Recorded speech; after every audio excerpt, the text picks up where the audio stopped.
بھوت محل کا بادشاہ 13ویں قسط۔ دارا اور زین کی آپس کی گفتگو سن کر گھڑے میں بیٹھا روتا ہوا شخص خاموش ہو گیا۔ اس نے چونک کر سر اٹھا کر ان کی جانب دیکھا۔ دارا اور زین نے جب اس شخص کو دیکھا تو حیرت اور خوشی سے چلا اٹھے۔ یہ تو نوروز ہے۔ نوروز بولا، تم دارا اور زین ہو نا؟ سچ سچ بتاؤ، تم کہیں کوئی بھوت تو نہیں ہو؟ دارا نے اس کی طرف ہاتھ بڑھایا اور کہا، اللہ کا شکر ہے کہ تم مل گئے۔ میرا ہاتھ پکڑو اور باہر آ جاؤ۔ نوروز نے دارا کا ہاتھ پکڑا اور ایک جھٹکے سے گھڑے سے باہر کو چھلانگ لگا دی۔ تینوں خوشی خوشی ایک دوسرے سے گلے ملے۔ نوروز کی آنکھوں میں اب بھی آنسو تھے۔ وہ بولا، تمہارے پیچھے بھاگتے بھاگتے نہ جانے کب میں اس گھڑے میں گر گیا اور سنسان جگہ پر خوف کی وجہ سے اب تک یہیں بیٹھا رہا۔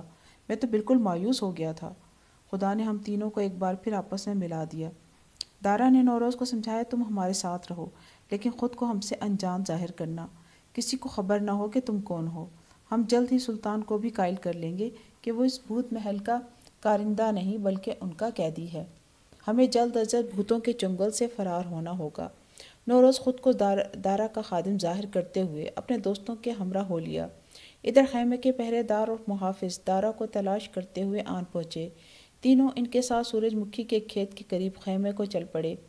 صبح کا ناشتہ کرنے کے بعد دارا نے محل واپسی کا حکم دے دیا۔ کچھ دن تو معمول میں گزرے۔ دارا دربار میں اپنے شاہی فرائض بخوبی انجام دیتا رہا۔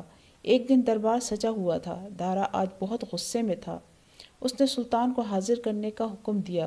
جب سلطان کو دربار میں لایا گیا تو اس نے خوب جاہ و جلال سے سب درباریوں کے سامنے سلطان پر اپنے تاج کے قیمتی ہیرے چوری کرنے کا الزام لگایا۔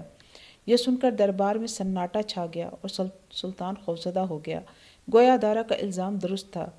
دارا کے حکم پر سلطان کی تلاشی لی گئی۔ ہیرا سلطان کے لباس کے خفیہ جیب سے برآمد ہو گیا۔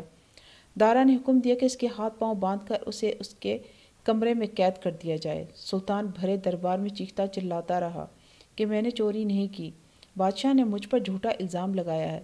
سلطان کے بلند آواز سے فریاد کے باوجود اس کو گرفتار کر کے دارا کے کمرے میں قید کر دیا گیا۔ آج پھر محل میں عظیم ضیافت کا اہتمام ہو رہا تھا۔ دنیا کے ہر کونے سے ہزاروں پراسرار مہمان جمع ہو رہے تھے۔ محل کے ایک وسیع و عریض کمرے میں آنے والے مہمانوں کو خوش آمدید کہا جا رہا تھا۔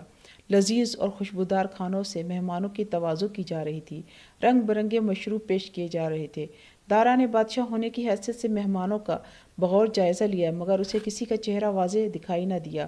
اسے وہ 4 بوڑھے اشخاص بھی کہیں نظر نہ آئے جو اسے مختلف مواقع پر ملتے رہے تھے۔ سب مہمان کھانے پینے اور گپ شپ سے لطف اندوز ہو رہے تھے۔ دارا شاہی مسند سے اٹھا اور مہمانوں سے معذرت کر کے کچھ دیر آرام کرنے کی غرض سے اپنی خوابگاہ کی طرف چلا گیا۔ کمرے میں پہنچ کر منصوبے کے مطابق اس نے وہاں زین اور نوروز کو بھی پایا۔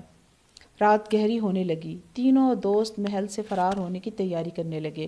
سلطان چیخ کر بولا، میں تمہیں یہاں سے بھاگنے نہیں دوں گا۔ دارا نے نوروز سے کہا، اس کے منہ میں کپڑا ٹھونس دو اور اس کے ہاتھ پاؤں بھی باندھ دو تاکہ وہ بھوتوں کو ہوشیار نہ کر دے۔ سلطان بندھے ہاتھوں پیروں میں بری طرح تلملا رہا تھا۔ نوروز نے حیرت سے دارا سے پوچھا، اسے کیا ہو گیا ہے؟ کیا یہ ہمیشہ یہیں رہنا چاہتا ہے؟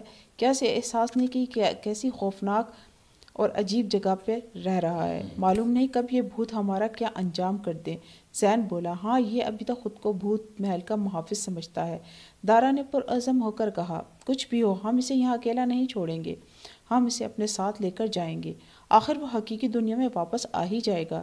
زین اور نوروز آگے تھے، سب سے پیچھے دارا اور سلطان کو درمیان میں کر کے وہ کمرے کے خفیہ بیرونی دروازے سے دبے پاؤں باہر نکل گئے۔ سلطان نے کئی بار مزاحمت کر کے ان سے بھاگنے کی کوشش کی مگر تینوں دوستوں نے اسے مضبوطی سے جکڑ رکھا تھا۔ یکایک کہیں سے پریوں کی ملکہ آ گئی۔ اس نے دارا کو محل کے اس پوشیدہ دروازے کے بارے میں بتایا جو محل میں ہی موجود تھا مگر دیکھنے میں ایک دیوار تھی۔ دروازے کی نشاندہی کے بعد اس نے ہمہ وقت ان کے ساتھ رہنے کا یقین دلا کر فضا میں کہیں پرواز کر گئی۔ چاروں دوست اس دروازے سے نکلنے کے بعد پیچ در پیچ تنگ سیڑھیوں سے نہایت احتیاط سے اترتے چلے جا رہے تھے۔ نہ جانے کتنی سیڑھیاں اترنے کے بعد اب وہ کھلے آسمان تلے آ چکے تھے۔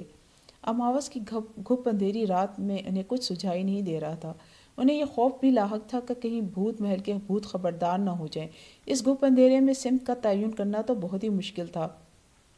کتوں کے مسلسل بھونکنے کی آوازیں انہیں اور بھی زیادہ خوفزدہ کر رہی تھیں۔ انہیں ڈر تھا کہ کہیں وہ اچانک ظاہر ہو کر ان پر حملہ نہ کر دیں۔ وہ اندھیرے میں جھاڑیوں سے الجھتے چلے